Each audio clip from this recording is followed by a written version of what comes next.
having good templates in your instance is going to really help speed up build time within Marketo. Now, there's something interesting when it comes to linking the two together, which is actually we can almost pre-build the invite for a webinar or the feedback email for a survey, whatever it might be, because we know more or less what the structure is going to look like. The only things we might be changing, again, using tokenized values, might be some dates and times or sender names, etc., or even topics, right? Now, there's a few things that will make your marketer's life easier. One is having these modular blocks that they can drag and drop and reorder into the structure that they want. It being flexible for them to use, so using variables where they don't need to be hacking away at any of the HTML in order to get it to work. And you'll be surprised how many times we hear that.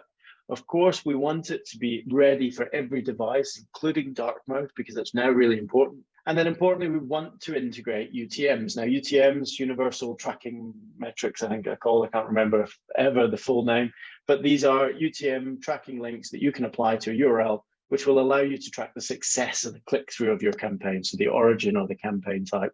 And most of us using Google Analytics or even Adobe Analytics will be able to pick up that information and then process them into our reporting.